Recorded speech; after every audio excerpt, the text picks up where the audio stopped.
আসসালামু আলাইকুম এভরিওয়ান, রমাদান মুবারক। আইএলটিএস ছাড়া ব্যাচেলর, মাস্টার্স এবং পিএইচডি প্রত্যেকের জন্য দেওয়া হয়। ইংলিশ ল্যাঙ্গুয়েজে পড়ানো হয় এবং বাংলাদেশীদের জন্য একটা হিউজ নাম্বার স্কলারশিপ দেওয়া হয়। এরকম কোনো স্কলারশিপের নাম বলতে বললে আমি বলবো আইসিসিআর স্কলারশিপ। তো ভারত সরকার প্রতি বছরের মতো এবারও বাংলাদেশীদের জন্য অ্যারাউন্ড 500 স্কলারশিপ দিতে যাচ্ছে এই আইসিসিআর স্কলারশিপের অধীনে। এবং আপনারা অনেকেই কমপ্লেইন করেন যে আপনাদের ডাবল জিপিএ 5, তারপর আপনাদের রেজাল্ট অনেক ভালো থাকার পরেও, প্রোফাইল অনেক ভালো থাকার পরেও আপনারা স্কলারশিপ পান না, like stipendium Hungaricum scholarship, Romania gov scholarship. তো তাদের জন্য আইসিসিআর স্কলারশিপ একটি বড় অপরচুনিটি। কারণ আমি অনেককেই দেখেছি যাদের রেজাল্ট মোটামুটি ভালো এবং যাদের প্রোফাইল মোটামুটি ভালো, তারা এই স্কলারশিপ পেয়েছে। নাম্বার 1 হচ্ছে আপনাদেরকে কোনো টিউশন ফি দিতে হবে না। নাম্বার 2, আপনাদেরকে মান্থলি একটি স্টাইপেন্ড দেওয়া হবে। তো ব্যাচেলর বা অনার্সের জন্য এই মান্থলি স্টাইপেন্ড হচ্ছে 18,000 ইন্ডিয়ান রুপি, মাস্টার্সের জন্য 20,000 ইন্ডিয়ান রুপি এবং পিএইচডি এর জন্য 22,000 ইন্ডিয়ান রুপি। 3 নম্বর হচ্ছে অ্যাকোমোডেশন। তো আপনাদেরকে অ্যাকোমোডেশন বাবদ 5 থেকে 7,000 ইন্ডিয়ান রুপি দেওয়া হবে। সাধারণত আপনাদেরকে হোস্টেলে থাকতে দেওয়া হয়। 4 নম্বর যে বেনিফিট সেটি হচ্ছে এয়ার টিকেট। তো এটা আসলে তাদের ওয়েবসাইটে লেখা আছে যে আপনাদেরকে এয়ার টিকেটও দেওয়া হবে। 5 নম্বর এবং সব থেকে ইম্পর্টেন্ট যে বেনিফিট সেটি হচ্ছে আপনারা এই স্কলারশিপে আইএলটিএস ছাড়াই অ্যাপ্লিকেশন করতে পারবেন। তো এটা খুবই ভালো একটি সুযোগ যাদের আইএলটিএস নাই তাদের জন্য। তো নাম্বার 1 যে ডিমেরিটস সেটি হচ্ছে আপনারা এই স্কলারশিপের মাধ্যমে মেডিসিন স্ট্রিমের কোনো সাবজেক্টে পড়তে পারবেন না।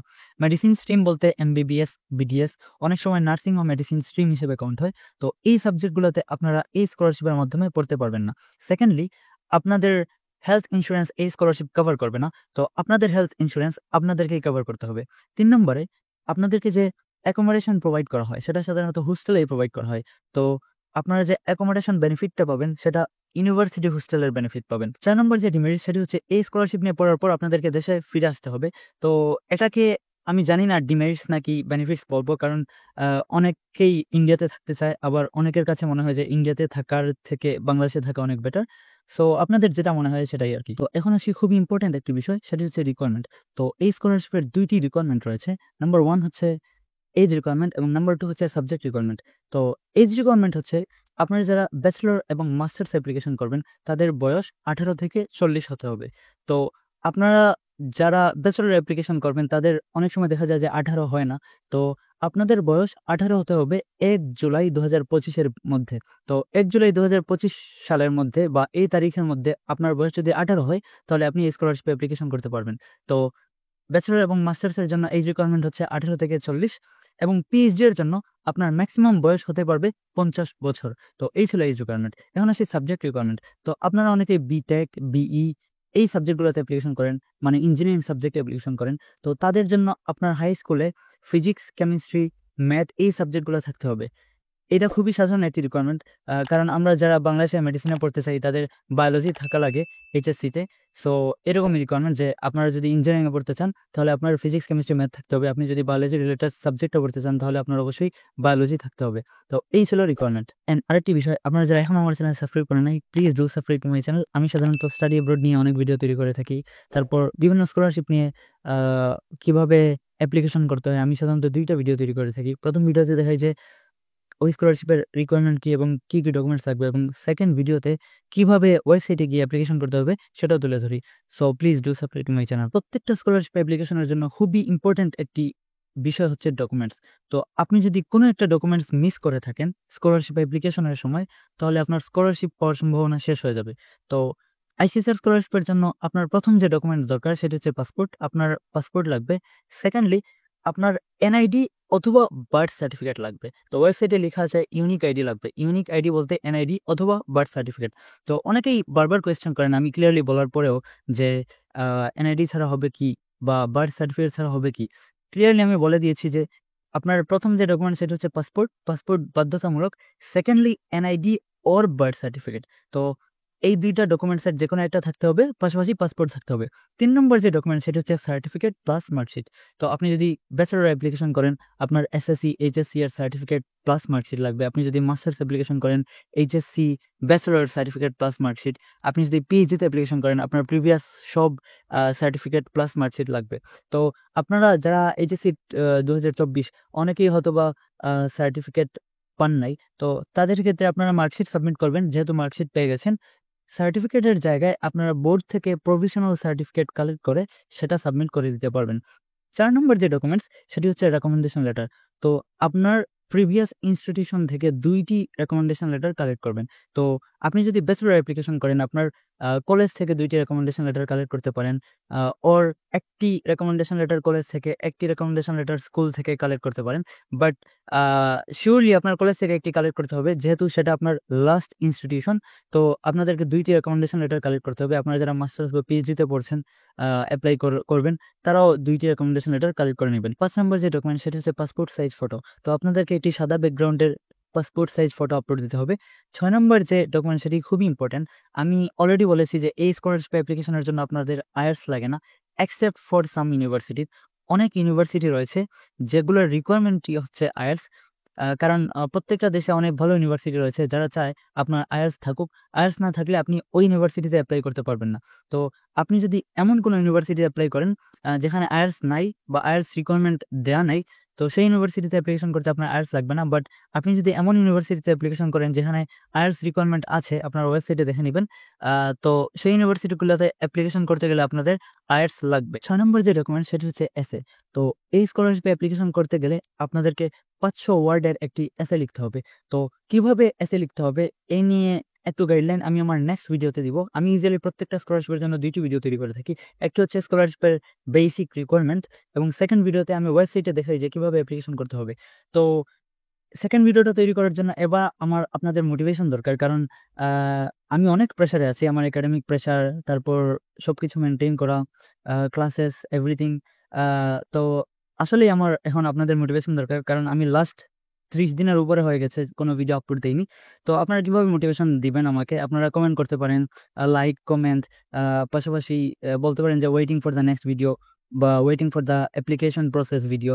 তো আপনারা যদি কমেন্ট করেন, এটা ইউটিউব অ্যালগরিদমের জন্য হেল্পফুল এবং আমার জন্য এটা খুবই মোটিভেটিং। আমি তো অবশ্যই আপনাদেরকে মোটিভেট করবো যে কিভাবে স্কলারশিপ অ্যাপ্লিকেশন করতে হয় বা কিভাবে আগালে আপনাদের জন্য ভালো হবে, বা স্টাডি অ্যাব্রড জার্নি, এই বিষয়গুলো নিয়ে।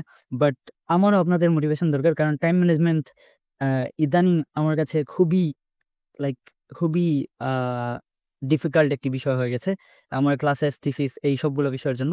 তো আশা করি এই ভিডিওতে আপনারা 100টি কমেন্ট করবেন এবং আমি আপনাদের নেক্সট ভিডিওতেই নেক্সট উইকে আপলোড করে দিব ইনশাল্লাহ। 7 নম্বর যে রিকোয়ারমেন্ট সেটি হচ্ছে আয়ার্স। তো আমি অলরেডি বলেছি যে এই স্কলারশিপে আয়ার্স ছাড়া অ্যাপ্লিকেশন করা যায়, বাট কিছু ইউনিভার্সিটি রয়েছে, টপ র্যাঙ্ক ইউনিভার্সিটি, এবং যারা এক্সপেক্ট করে যে আপনার আইএলটিএস সার্টিফিকেট থাকা উচিত বা আইএলটিএস রিলেটেড ইংলিশ ল্যাঙ্গুয়েজ অন্যান্য সার্টিফিকেট থাকা উচিত। তো আপনি যদি এইরকম কোনো ইউনিভার্সিটি অ্যাপ্লিকেশন করেন তাহলে আপনাদেরকে আইএলটিএস সাবমিট করতে হবে। তো এটা কিভাবে জানবেন? আপনি ইউনিভার্সিটি চুজ করবেন, ওই ইউনিভার্সিটির ওয়েবসাইটে গিয়ে দেখবেন যে তাদের আইএলটিএস রিকোয়ারমেন্ট আছে কিনা। তো এই স্কলারশিপের অধীনে কি বা কোন ইউনিভার্সিটি রয়েছে সেটা আমি আমার ভিডিওর শেষের দিকে গিয়ে আপনাদেরকে দেখাবো। তো এই ছিল আইএলটিএস রিকোয়ারমেন্ট 7 নম্বর ডকুমেন্টস। পাশাপাশি আপনাদেরকে একটি সিগনেচার আপলোড করতে হবে, খাতায় সিগনেচার লিখে সেটা পিক তুলে বা স্ক্যান করে সেটা আপলোড করে দিতে হবে। 8 নম্বর যে ডকুমেন্ট সেটা হচ্ছে ফিটনেস সার্টিফিকেট। তো আপনাদেরকে এই স্কলারশিপ অ্যাপ্লিকেশনের জন্য একটি ফিটনেস সার্টিফিকেট আপলোড দিতে হবে, যেটা স্ক্রিনে দেখতে পাচ্ছেন। আমি আমার নেক্সট ভিডিওতে কিভাবে এই সার্টিফিকেট ফিল আপ করতে হয় সেটা দেখাবো। তার আগে অবশ্যই আমি যে একটু আগে বলেছি আমার নেক্সট ভিডিওর মোটিভেশনের জন্য 100টি কমেন্ট দরকার, সেটা আপনারা করে দিবেন।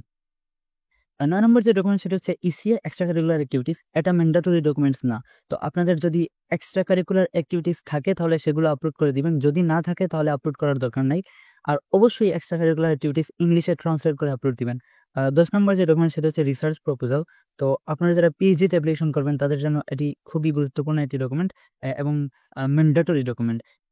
11 নম্বর যে ডকুমেন্ট সেটি হচ্ছে জিম্যাট।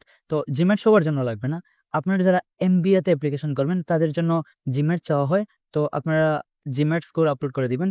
12 নম্বর যে ডকুমেন্ট সেটি হচ্ছে এসএটি জিআরই। এটাও ম্যান্ডেটরি না, বাট আপনার যদি এই স্কোরগুলো থাকে তাহলে এটা আপনার জন্য প্লাস পয়েন্ট, থাকলে আপনারা আপলোড করে দিবেন। তো এই ছিল মোটামুটি এই স্কলারশিপের ডকুমেন্টস। এখন আসি ইউনিভার্সিটিস। তো আইসিসির পোর্টালে গিয়ে আপনারা ইউনিভার্সিটিস দেখতে পাবেন। তো সেখানে দেখে নিবেন ইউনিভার্সিটি লিস্ট।